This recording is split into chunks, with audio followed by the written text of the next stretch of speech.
Growing up, I had extremely straight hair and it was one of my biggest insecurities. So in this video, I'm going to give you 3 really niche tips that nobody will ever really tell you about straight hair that I learned throughout the years that I think will actually help you a lot. Getting into the first one, it's actually using heat, but using it the right way. So if you have straight hair, you can use a flattening iron, a blow dryer, or any sort of tool that will apply immense amounts of heat to your hair. By adding heat to your hair, it will cause it to essentially change its pattern. So you can make it go from straight to wavy, straight to curly, whatever texture you really want. But one thing that I really discovered is that if you use heat the right way, it can actually make your hair look so much better than if you use heat the wrong way. And this is the part where most people stop. They'll just tell you use a flattening iron on your hair to flip it up, but that's not all you should do. But just to start at the basics, let's say you wake up in the morning and you have extremely straight hair like you normally do, and it's pinpoint straight, like laying down almost like a bowl cut. If you know anything about having straight hair, that's at least what it was like for me. So what you want to do is take a shower, or actually you could do this without taking a shower, it doesn't matter, but you want to wait until your hair is completely dry. So if you do shower, make sure your hair is not damp,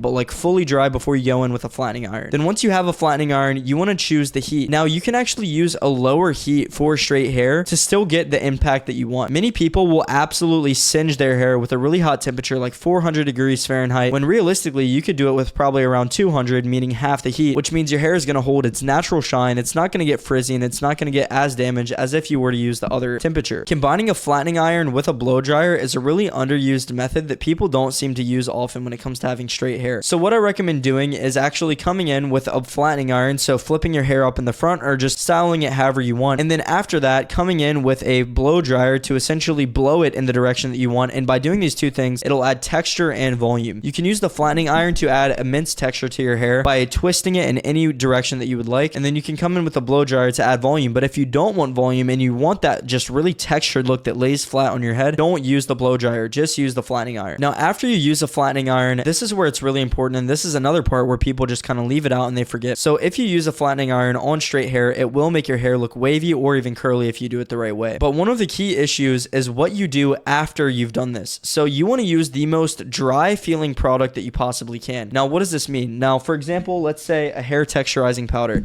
This in my opinion would be one of the best products to use after you flatten your hair with a flattening iron. The reason being is that there's no liquid. This in fact actually absorbs excess liquid. And the one thing that will cause your hair to actually straighten out again after using a flattening iron is liquid. So humidity, anything like that. This will basically protect your hair against that. Your hair oils that might be touching your scalp as well will also get absorbed by using this. And it's just overall a really good product to use if you do plan on using heat in your hair. This will hold your hair like 10 out of 10 when other products might have a 3 out of 10 hold or 4 out of 10 hold. But as someone who had straight hair, you want maximum hold. You don't want a product that's going to barely hold it, because you're not going to really get a result. Your hair is going to flatten out throughout the day. This is the one of the few products, and I would argue almost the only product that's actually going to give you the promised result that you want. And if you don't use this, you could also use a hairspray, which we don't even sell at Simpletics, and they usually have horrible ingredients, so you really want to watch out for that. Simpletics uses all natural ingredients, and that's one of the main selling points that we have. That's why we're one of the best sellers on Amazon, which by the way, you can find a link in the description if you want either two of these products, the texture powder or the salt spray, and the hair clay is coming soon as well. But if you have straight hair and you plan on using heat, you will not find a better product than texture powder. Now if you do end up using a hairspray, like an actual hairspray that comes in one of those aerosol cans that you spray on your hair, you need to make sure that you get one that doesn't actually have a wetness to it. Now that probably doesn't make any sense to you, but if you've used hairspray before, you would know what I'm talking about to an extent. Hairspray oftentimes has either a very liquidy feeling, or sometimes when you spray it, it almost feels dry like as you're spraying it, which makes no sense because it's like a liquid that sits in a can. But I've used hairsprays before that when you spray it, it actually comes out almost completely dry, and that's what you want. The wet hairsprays will cause your hair to straighten out again, and it just feels disgusting and crunchy and everything like that. If you can find a hairspray that actually feels dry, it's going to save you a lot of time and trouble. But once again, it kind of just comes back to using texture powder. I didn't have this at the time of when I was using flattening irons and heat on my hair, but if I did, this is by far the best product. And I would actually tell you right now, you shouldn't even use something like salt spray. But that's going to lead me into the next talking point that I think you should try. So if you've ever been to the beach, you'll notice that your hair actually might tend to wave up, or at least feel a little bit more thick and texturized. This is because the salt in the water. So what happens is the salt and salt water it'll essentially attach to your hair and absorb the oil, grease, and just actually kind of dry your hair out, but in the best way possible. The reason it feels good at the beach and why I don't make hairspray or salt spray at home anymore is because just using salt and water is not going to get the result that you want. Salt water will actually simply just dry your hair out and cause issue. The reason that ocean salt water is different is because of all the other minerals and things that you find in the salt water. So combining the salt with these things leaves your hair feeling a different texture than if you just to use salt water. So we basically tried to recreate that with Simpletics 5 all natural ingredients salt spray, and essentially what you can do is add it to your hair and it will absorb some of that moisture, but what it will also do is actually help it with the general texture of your hair. So it's not just absorbing moisture. We have essential oil, pink Himalayan salt, Arabic tree sap, which helps your hair stick together and really feels like you just got back from the beach. The best part about using this is it smells good too. So like when you go to the ocean water, it will leave your hair oftentimes with like some weird smell, whether it's a fishy smell or some other smell. There are a lot of pollutants in the water, and this is a problem that's only going to get worse and worse. So I don't actually recommend using ocean water, even though you think that might be the obvious answer. Now, I'm actually the type of person who recommends sea salt spray to people who have wavy hair and not completely straight hair. But if you have completely pinpoint straight hair and you want to use this, what you should do is not what you would think. You should actually apply this to your hair the night before you go to sleep. And I know it doesn't really make sense, but for the full effect of sea salt spray, you want to leave it in your hair for a long time. A lot of people expect an instant result whenever using sea salt spray, but this is actually not the result you should expect. If you want an instant result, use texture powder instead. But for salt spray, what I recommend to people who have straight hair is applying it the night before. If you apply it the night before and you sleep with this in your hair, it's going to make you wake up with a really texturized beachy look, more so than any other product. Now, the reason I made this one different and I wouldn't recommend any other sea salt spray that I've ever used is, number one, they smell horrible. Two, they usually have 30 plus chemical ingredients that are horrible for your hair. Three, they kind of, and I know I've already said this, but it literally smells like a doctor's office because they use alcohol. Now, this alcohol dries your hair on another level and causes damage. I don't recommend adding alcohol to your hair, which is why we don't have alcohol in this hair product. Instead, we have essential oil that actually soothes your hair a little bit, while the pink Himalayan salt adds that texture that's needed. If you apply this to your hair before you go to sleep, when you wake up in the morning, what's going to happen is your hair is going to be really messy and texturized, but in the best way possible. And if you're somebody with truly straight hair, you know that it's pretty much impossible for messy hair to look worse than really straight hair. Messy hair is really manageable with straight hair because you can really just flatten it out easily, and it's going to flatten out throughout the day. So this will give you an insanely messy look, but it's going to look good when you mess with it in the morning. I recommend coming in with a texturizing powder or maybe even a hair clay after, and this is going to give you the best result. Now, straight hair tip number 3, and once again, this is another hair tip that you probably haven't heard before, but it will give you the best results, and that's simply getting short hairstyles. Straight hair is one of those weird hairstyles where it's actually going to look different based on the length that you cut it, but so different that it makes your hair look almost a completely different texture. So let me explain. Straight hair, when it grows out, essentially will lay flat. It's almost impossible to keep it from doing that. But what you can do is cut it shorter, and it makes no sense, but by having your hair shorter, it will actually add more volume and look longer. So just for example, this hair on the side of my head is completely straight, and as you can see, it's really short, but it actually sticks out more than if I had it long. This is about 2 to 3 inches right here, and if I had it longer, it would just get weighed down completely flat and kind of look like a bowl on my head. But by having it short, it actually allows gravity to not pull it down so much that it makes it lay flat. And when you think about what makes hair look good on you, it's not necessarily the hair itself, even though that makes no sense. It's the way your hair frames your face. So straight hair has a unique benefit where it really sticks out when you cut it short. So by cutting it short on the top and sides, it's going to allow it to stand up and actually frame your face in the best way possible. And even though you might want a long hairstyle because you think it looks better, you should just simply prioritize your face, as this will make your hair look the best. So by cutting it short and using hairstyling products like either one of these, it's going to give you a result that makes you look better and not make your hair the star of the show. Your face will be the star of the show when you cut it short. And make sure that when you cut it short, you frame your face in the best way possible. So this is the upper third corner of your hair, and you want to usually leave this covering the corners. Otherwise, it's going to look goofy. For example, if I cover this up, it just looks weird, and this is why a lot of people with straight hair don't like the way their hair looks. Leave this upper corner covered. The second thing you want to focus on is your ears. So if you have very wide ears that kind of look goofy, sometimes you're going to want to leave those covered. It'll make your ears look smaller, which is good for people who have really giant ears, but if you have small ears, leaving them uncovered is no problem. Then you have the silhouette. So from the side profile, you'll see that I have a square silhouette, and this is the most masculine look. If you have a rounded silhouette, this is going to make your face look very rounded and feminine. So instead, by leaving it squared off like this, it's going to look a lot better. And straight hair is unique in this way because you can really make it give you that square look because it stands up when it's short, as I said before. Also, something that you should really keep in mind whenever you have straight hair, if you want it to stand up in the front like mine does, you should cut the back of your hair shorter. So you should get this part of your hair thinned out. It should be flat. It should be cut as short as you can possibly handle, while you can leave the longer parts of your hair in the front. This will actually allow you to do hairstyles like mine that stand up in the front when you may have never been able to do them before. The reason you can't do them is simply because your barber probably is not skilled enough, and I know that sucks to hear, but it really is the truth. Finding a skilled barber is one of the hardest things you can do, and I might make a separate video on that if you guys are interested, but oftentimes you tell barbers you want a certain hairstyle or certain haircut and it never looks the way it should because they don't know how to do it. You want your hair to be short here to allow it to stand up in the front, and if you cut it the same length all around, it's not going to work. And for some people with really straight thin hair, no matter what you do, it's going to lay completely flat unless you use hair products, which is why I recommend the hair texturizing powder. In a video coming up soon, I'll talk about using chemical treatments to take your hair from straight to maybe even wavy or curly, talking about perms and things like that. But if you found this video interesting, subscribe and watch this one right here.